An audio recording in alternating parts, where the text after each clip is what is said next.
Hi everyone, welcome back. Um, Lot going on in the record world this weekend. This weekend was supposed to be Record Store Day 2020. There was a lot. This is actually one that I was really looking forward to. Um, the last few, there hasn't really been a ton for me, but this one, I had a full list. The one that I was most looking forward to was the J. Bennett Edward Birch reissue of The Palace at 4 a.m., which is a fantastic record. So I have to wait a little bit to get that one. Sort of tied to the what would have been Record Store Day, a number of record enthusiast documentaries were released this weekend. And if you're looking for those, the easiest way to find them is just do a search under Los Angeles Times and record store documentaries. Can't remember the title of the article, but that will provide links to the three documentaries that were released over the weekend.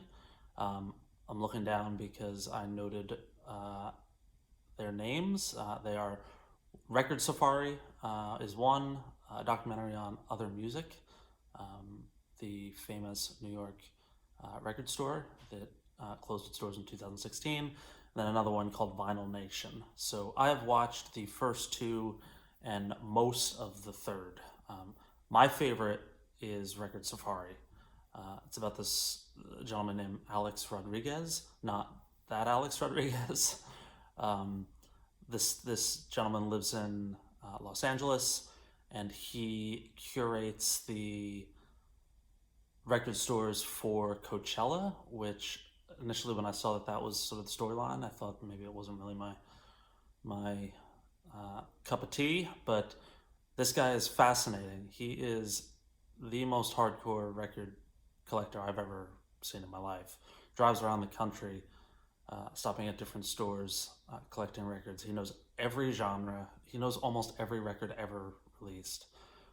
Some great stuff, some stuff that other people may not consider to be top tier music, but he's such a sweet guy and holds none of the record collector arrogance that some of us, myself included at times, can sort of possess. And I loved it. I want to watch it again.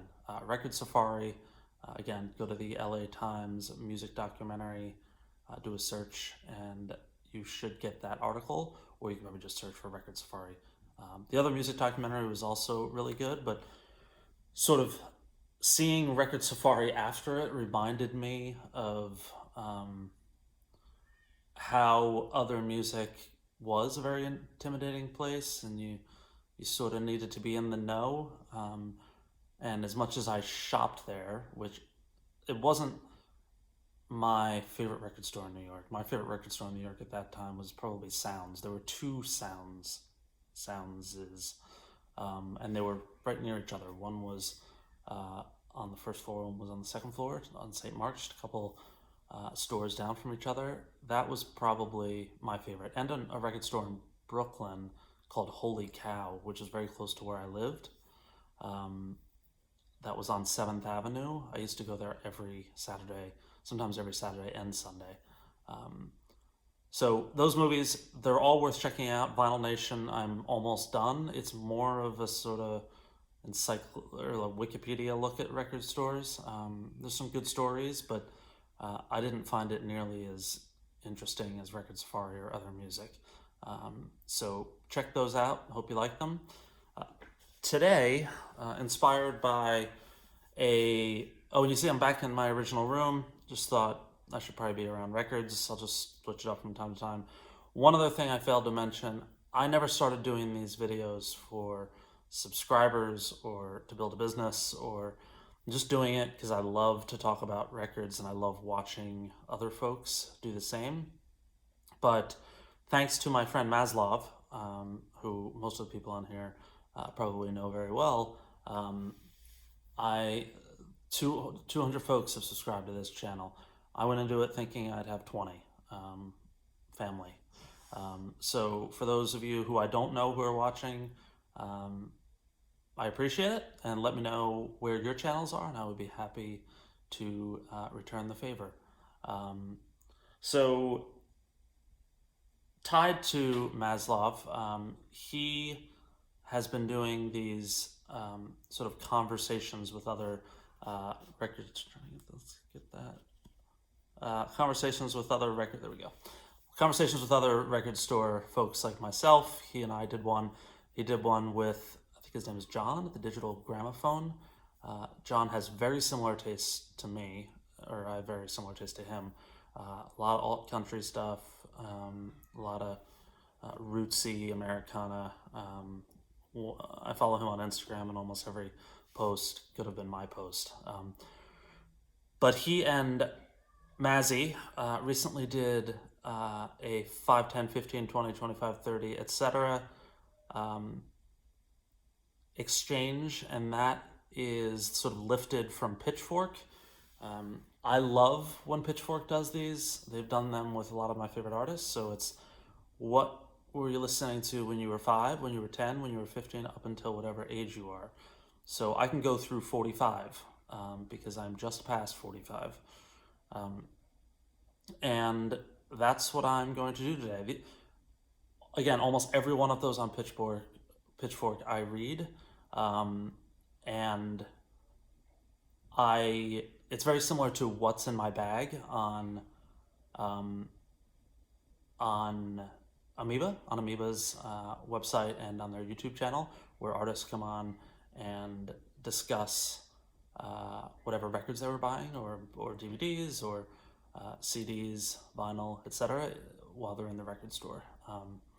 So I'm gonna start mine, and just real quick, I'm gonna turn off. I just got a text notification. I want to turn those off. All right, good. So at 5, Darkness on the Edge of Town by Bruce Springsteen. I will not claim to understand the sort of societal class, sort of New Jersey Shore, all the important things that Bruce was saying on this record. Of course, I was 5 years old. I had no idea what those were. That said, this came out when I was 5, and my father was playing this record all the time in our house.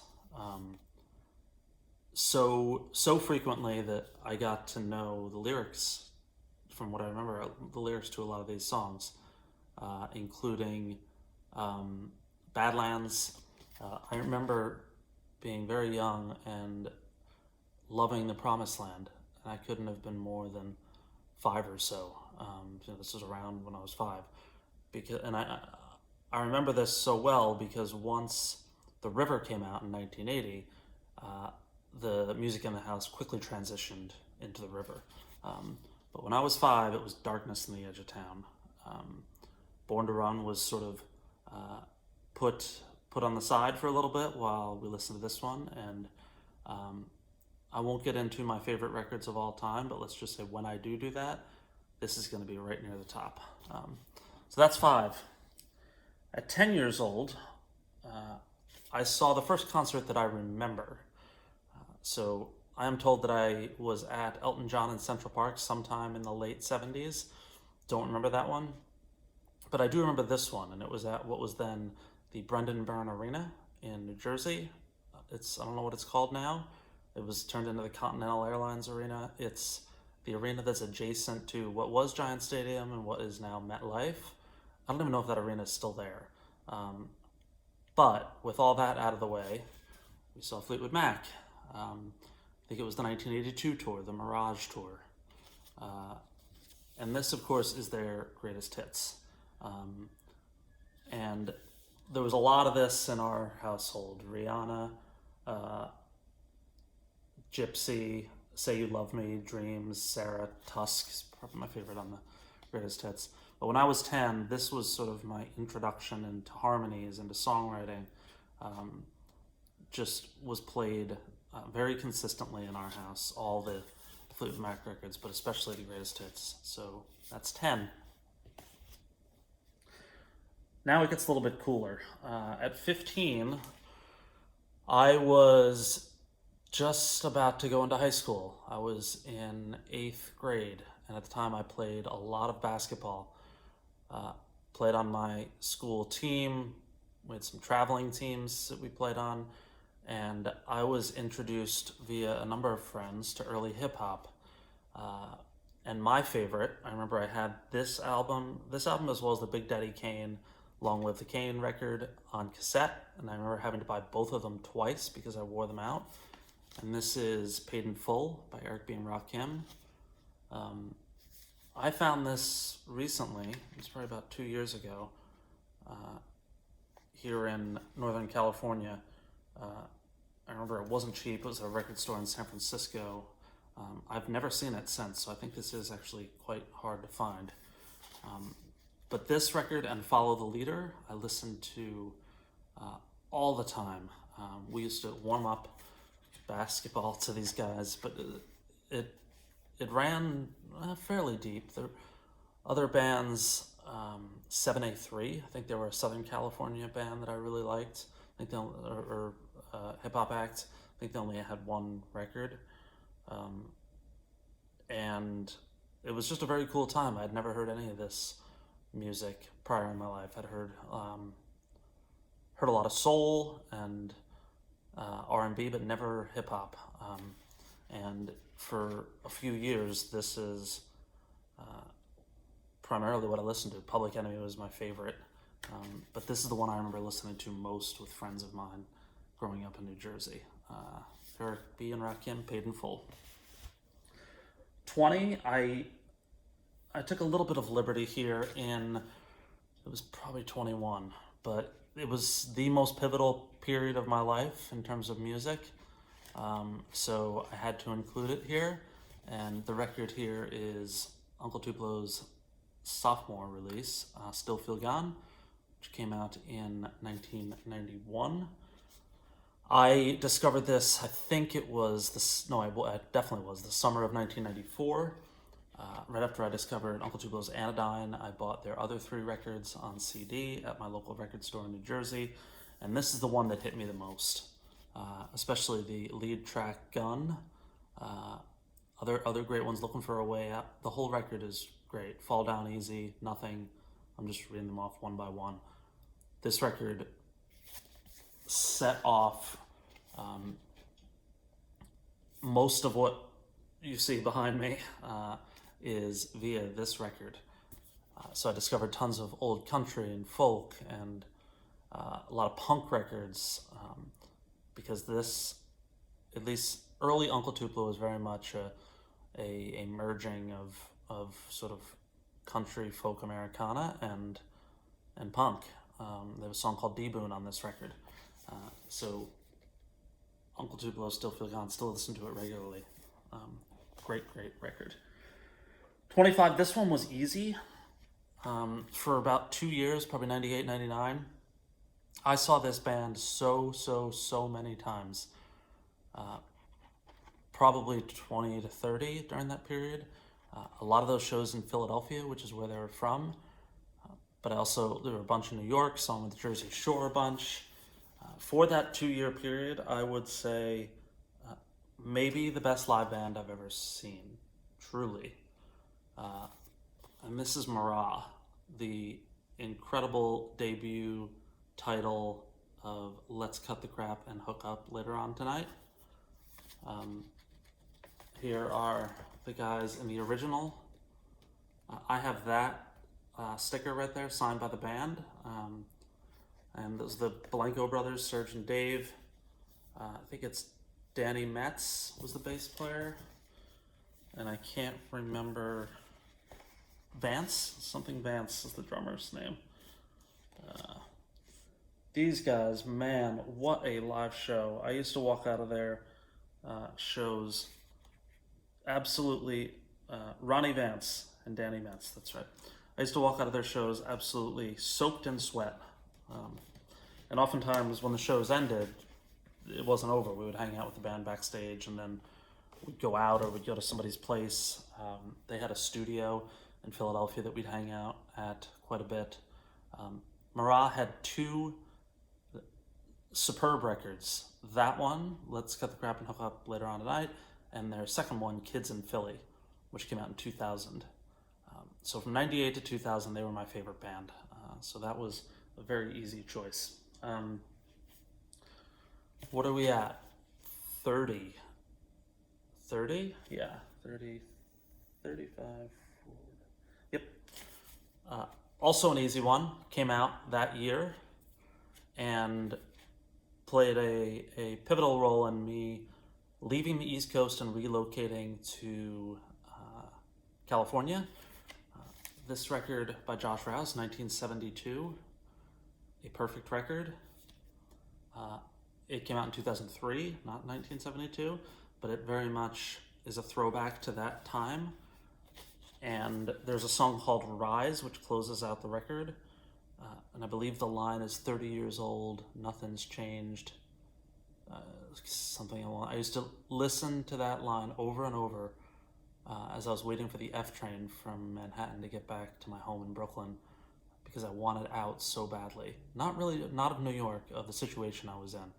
Mostly a work situation. It just was needed some upending. And this record was, during those periods, my favorite record. And I remember one day listening to Rise, which is right there, that last track. And again, it's about being 30 years old and sort of stuck in a rut.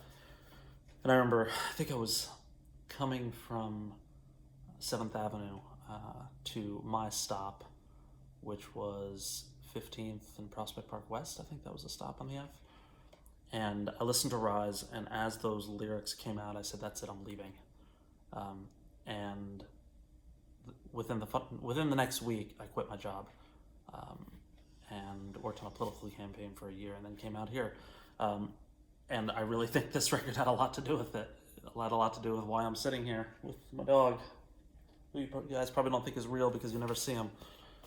B, come on, sit up, come on, over here. Come here.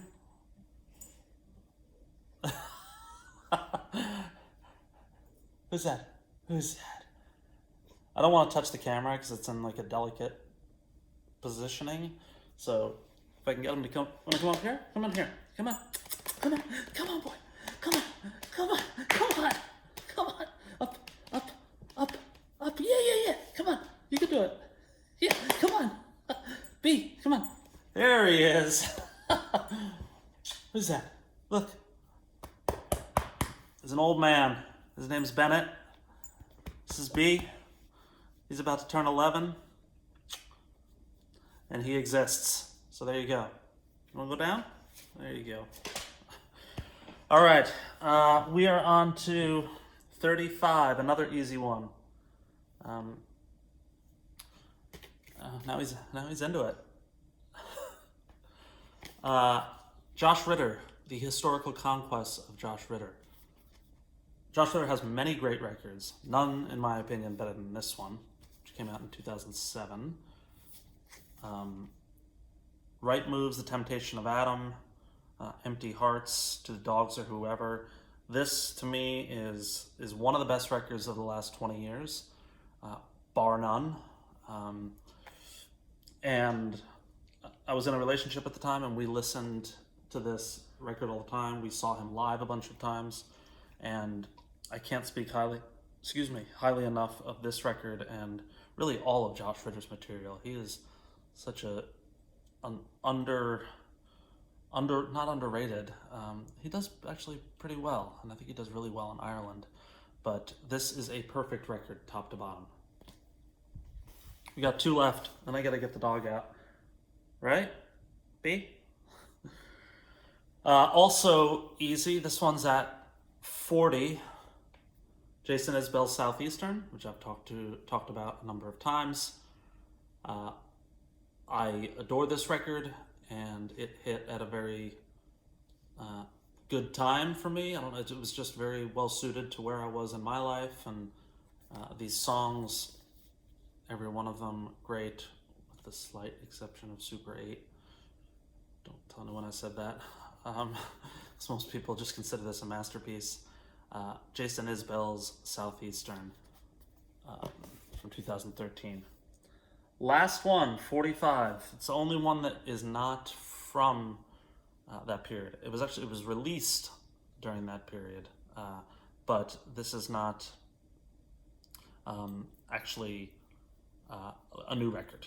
So this is a record that I was waiting for many, many years to be out on vinyl, and it's my favorite live recording of all time, and that is Bruce Springsteen's Hammersmith Odeon from 1975.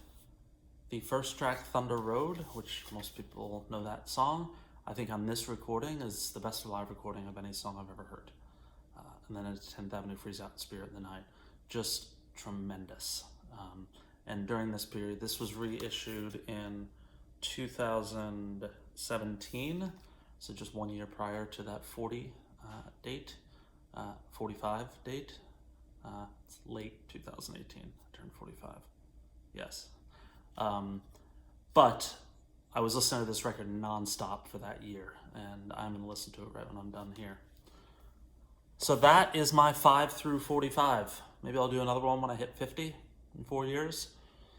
Glad you got to meet my dog again. Glad you got to see my vinyl collection again. And as is always the case, I'm going to close with a record that I wish more people knew about. And that this week is the 2011 record by Centromatic called Candidate Waltz. Will Johnson is the lead singer of Centromatic. He has played with many, many artists. Jim James, Jay Farrar. They did one of the Woody Guthrie tributes. Anders Parker was on that as well. I love almost all Centromatic records, but this one is probably my favorite.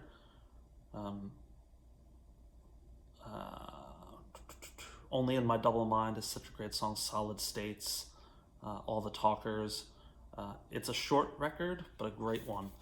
And Will Johnson still puts out solo records that are great. I recommend checking them out. He also has or had a band called South San Gabriel, which had some tremendous records.